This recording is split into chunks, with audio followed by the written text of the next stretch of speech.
much tension should your hand actually have on your ground strokes? We hear Patrick Martoglu talk all the time about sending the hand. That's been around for a long time. It's still a great piece of advice, but maybe it would suggest, or maybe it's interpreted that there's zero tension at all.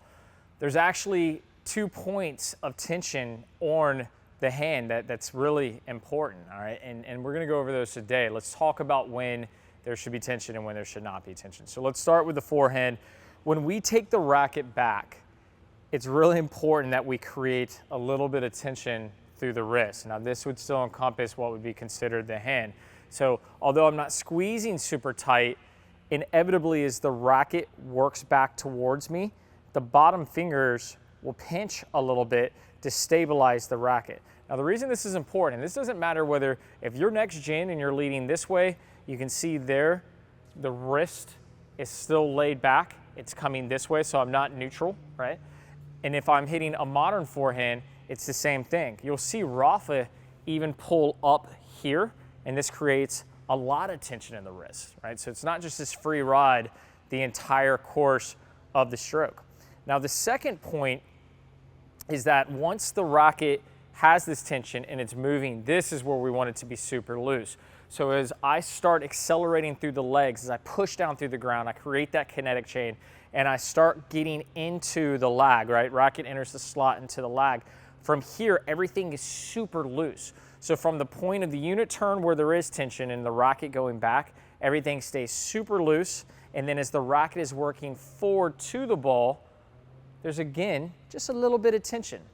Reason being is that your racket at contact would just be everywhere if you didn't give some kind of firmness to the grip. And so as we approach contact, ideally, same thing here, you're just giving this slight, typically unconscious squeeze with the bottom fingers. You know, you'll hear some coaches talking about actually doing it with the top 2 fingers. I think that's okay as well, but I'm always cautious. If you focus with just these 2 fingers, you initiate a fist and really work on the top 2, the thumb and the index finger, as initiating that tension. I think sometimes that drives too much tension. You know, I think Cliff Drysdale famously said you should be able to hit your forehand like you drink tea. That's not wrong, right? It's still these two fingers really doing the work if these 3 fingers are off. Otherwise, when you're going to make a little bit of tension, just focus on the bottom pinky here, and what you'll find is this very subtle, very nonchalant tension at contact that helps control that contact point.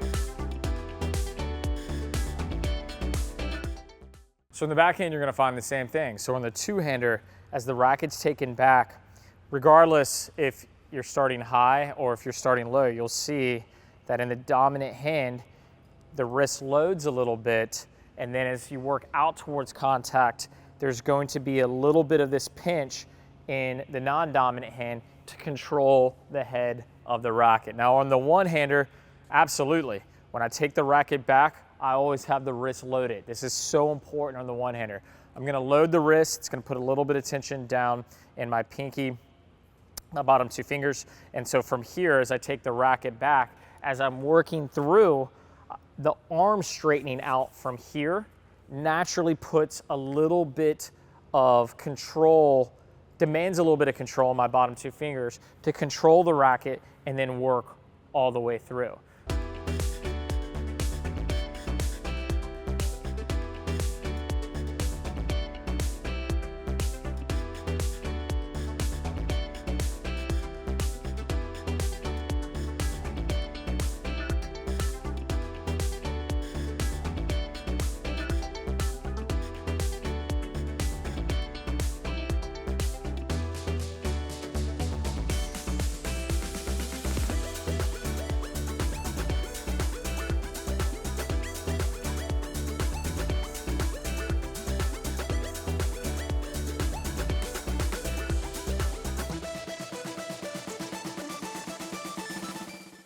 Now, we've done a lot of videos and we talk a lot about throwing the racket, right? Like we've actually had students on here that have come and trained with us and had them throw the racket. That's because they're way too muscular in their strokes, and it's getting them to loosen up and feel how loose that coil uncoil should be. So Murtoglu's talking about sending the hand, fantastic. I just think, you know, at a very high level, they don't have to be told how to feel things, right? So if they're working he's working with a high-end junior, or even like Holger or one of these pros that he's worked with, they know what the hand, what it feels like at contact. They have all these nuances down. So when he's like, hey, send the hand, like send the hand to the target, a lot of times what he's talking about when he's talking about sending the hand is really getting the racket to stay longer on the dominant side and then work around, as opposed to just, I think sometimes it's interpreted, and from what I've heard from students, sending the hand almost sounds like slapping at the ball, right? Like you're just slapping at it. We want to be careful and make sure that we're putting enough control into the stroke. I hope this helps a lot. If it did, show some love in the comments. Let me know. If you disagree, that's cool too. That's called engagement. If this will help a buddy, send it to them. And if you're looking for someone to practice all this great technique with, check out Play Your Court. It's exactly what we do. We'll see you next time. We want to be careful and make sure that we're putting enough control into the stroke, okay? I'm